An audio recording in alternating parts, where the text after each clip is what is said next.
নমস্কার বন্ধুরা, আমি প্রায় 10-12 দিন পর আপনাদের মাঝে আবার ফিরে এলাম। সবাইকে নমস্কার। আর আমার ছোট্ট চ্যানেলে সবাইকে স্বাগত। আজকে একটা সিম্পল আমি সবজি দেখাবো, যেটা হলো ঢ্যাঁড়সের একটা সবজি।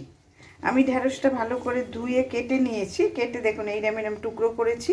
এর চেয়ে বড় করবেন না, এরকম এই ঠিক এই সাইজের টুকরোটা করবেন। এটা করে এখন আমার এটার মধ্যে কোনো মশলাই লাগবে না। দেখতে পাবেন আমি দেব যখন মশলা, একবার সামান্য মশলা দেব। প্রথমে আমি কড়াইটা চাপিয়ে দিয়েছি। ঢ্যাঁড়সটা আমি একটু ভেজে নেব, বেশি না, অল্প একটু ভেজে নেব। কড়াইটা গরম হয়ে গেছে। আমি দেখুন কতটুকু তেল দিচ্ছি, এইটুকু তেল দিচ্ছি। এই তেলের মধ্যে তেলটা গরম হলে আমি ভেন্ডিটা দিয়ে দেব। আর ভেন্ডিটা মানে যদি আপনি দেন, মানে ভেন্ডিটা যদি না ভাজেন তাহলে একটু ল্যাতলেতে হয়। এই ল্যাতলেতেটা কাটানোর জন্যই একটু ভেজে নিতে হবে। তো সময় লাগে, যদি চটজলদি থাকে তাহলে অনেক সময় আমি ভাজিও না, আমি একবারে চাপিয়ে চুপিয়ে দিয়ে দিই, মানে সংক্ষেপে কাজ করি। তবে এর মধ্যে আমার মশলা যেটুকু লাগবে আমি আপনাকে ধাপে ধাপে দেখাচ্ছি। আপাতত আমি এই তেলটা একটু গরম হলে ভেন্ডিটা দিয়ে দেব। আর কিছু না, শীত পড়ে গেছে, শীতে সবজি উঠে গেছে, কিন্তু দাম কিন্তু কিছুতেই কমে না, একটুকু কমেনি। ফুলকপি, ছোট ছোট ফুলকপিগুলো 20 টাকা, 25 টাকা, একটু ভালো হলে 30 টাকা, এর নিচে পাওয়াই যাচ্ছে না। কি করব বলুন, করতে তো হবেই। তো আমি দেখুন এই আমার তেলটা গরম হয়ে গেছে, আমি ভেন্ডিটা দিয়ে দিচ্ছি। এখন এই ভেন্ডিটা আমার এই একটু ল্যাতলাতেটা কেটে যাবে, ততটা সময় ভাজতে হবে। আমি ভেন্ডিটা একটু ভেজে নিচ্ছি। বন্ধুরা, আমার একটু ভুল হয়ে গেছে, আমি ওটার মানে ভিডিওটা অন করেছি, আমার মনে হয় মানে ভিডিওটা অন করিনি, যে কোনো কারণে ভুল হয়ে গেছে। আমি আপনাদের বলছি যে এটার মধ্যে আমি দিয়েছি, এটা একটু ভালো করে শুনবেন।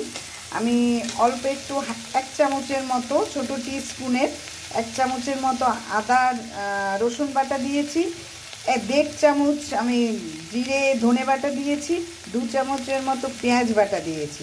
আর 2টো লঙ্কা দিয়েছি, 2টো। এই দেখুন হয়ে এসছে প্রায়। এরপর আবার টমেটো পিউরি আমি করে রেখেছিলাম, ধনে পাতা আর কুচনো পেঁয়াজ, এটা আমি পরে দেব। এইটা দিয়েছি, দিয়ে এবার আমি একটু টমেটো পিউরি দিয়ে দেবো। হাফ দাও টমেটোটা, হাফ দেবো, অতটা লাগবে না, সেই জন্য আমি হাফ দিয়ে দিলাম। লবণ দিয়ে দেব। এরপর লবণ দেখবেন, ও লবণ দেবে। লবণ ঢেঁড়সে দেইনি, ঢেঁড়সে কিন্তু আমি লবণ দেইনি। দেখুন হলুদ দিয়ে দিলাম অল্প করে।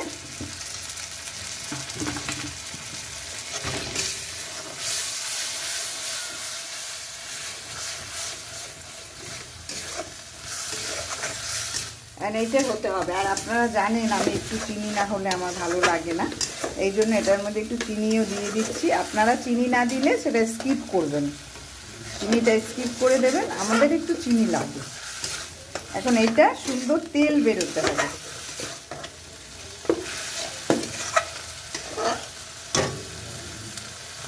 এটা দেখুন, এটা হতে দিন। মশলা যত কষাবেন মশলা তত ভালো হবে। তো সেই জন্য মশলাটা আমি জালটা বাড়িয়ে দিলাম। মশলাটা হতে দিন। কি সাংঘাতিক ভুল হয়ে গেছে আপনাদের, তবু আমি বলে দিলাম কতটুকু কি লাগে। ভিডিওটাই অন করিনি, কতটা ভুল, ব্লান্ডার, এজন্য সরি। আমি ভিডিওটা অন করতে ভুলেই গেছিলাম। তো এটা দেখুন আস্তে আস্তে এটা হচ্ছে। আর আপনি যদি সাদা না রাখতে চান, একটু লাল লঙ্কা দিয়ে দেবেন, মানে লঙ্কার গুঁড়ো একটু আমি দিয়ে দিচ্ছি একটু কালার করার জন্য। কাশ্মীরি লঙ্কাও দিতে পারেন একটু ঝালের জন্য, গুঁড়ো লঙ্কাও দিতে পারেন।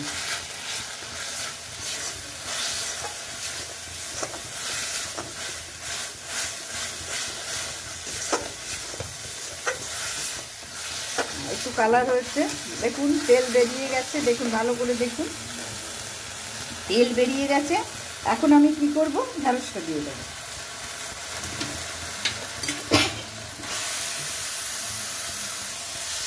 দেখুন ঢ্যাঁড়সটা দিয়ে দিলাম। ঢ্যাঁড়সটা কিন্তু আমার ভাজাই আছে, বেশি কিছু করতে হবে না। একটু হাত দিয়ে অল্প একটু জল দিয়ে দেবো, একদম হাত দিয়ে, জালটা একটু কমিয়ে দিলাম। দেখুন হাত দিয়ে একটুখানি মানে ছিটিয়ে ছিটিয়ে জল দেবেন, জল কিন্তু বেশি দেবেন না।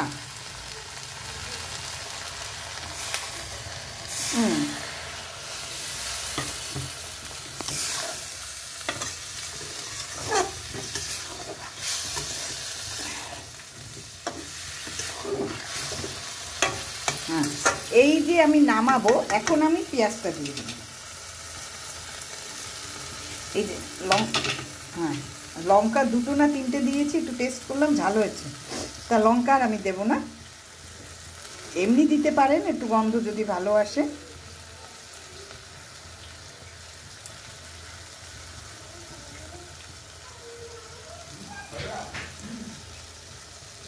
হ্যাঁ, এই লঙ্কাটা আমি দিয়ে দিলাম। এটা তো কিছু না, তো হয়েই গেছে আমার রান্না।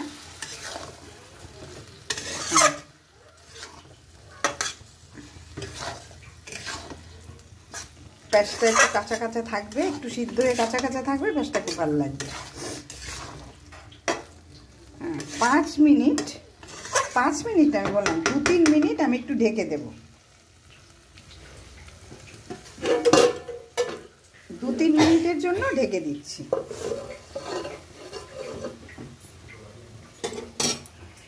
বন্ধুরা, আমার 2-3 মিনিট হয়ে গেছে, আমি ঢাকনাটা তুলছি। এবার দেখুন কেমন হয়েছে, কি সুন্দর কালার হয়েছে। ওয়াও, দেখুন পেঁয়াজটাও দেখা যাচ্ছে, আমার কোনো অসুবিধা হচ্ছে না, মানে দেখতে এত সুন্দর হয়েছে। পেঁয়াজটাও আমার পরিষ্কার বোঝা যাচ্ছে, একটু মানে ল্যাটাপ্যাটা হয়ে যায়নি পেঁয়াজটা। এই এখন আমি ধনেপাতা দেবো, জালটা একটু বাড়িয়ে দিলাম, ধনেপাতাটা দিয়ে দেবো। ধনেপাতা শীতের দিনে ধনেপাতাই হলো আসল, টমেটো আর ধনেপাতা, আর কিচ্ছু লাগে না।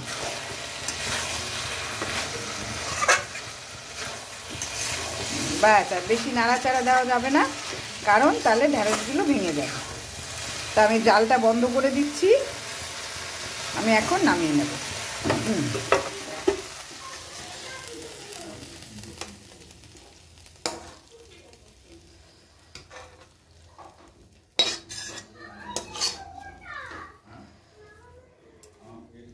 দেখুন কড়াইটা কাচিয়ে কাচিয়ে আমি দিয়ে দিলাম।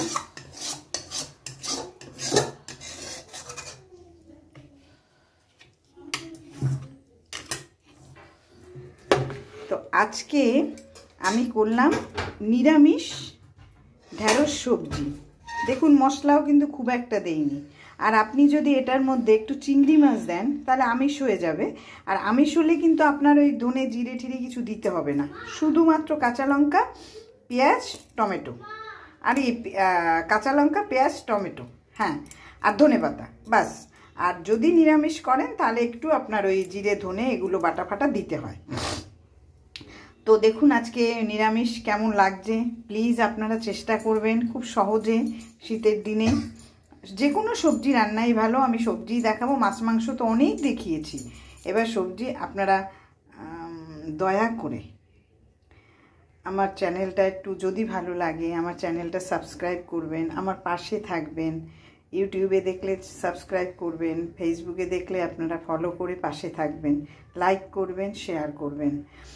আর কি বলবো, আর সবাই ভালো থাকবেন। শীতকালটা, শীত এখনও পড়েনি, জাঁকিয়ে পড়বে। সবাই ভালো থাকবেন আর আমার পাশে থাকবেন প্লিজ।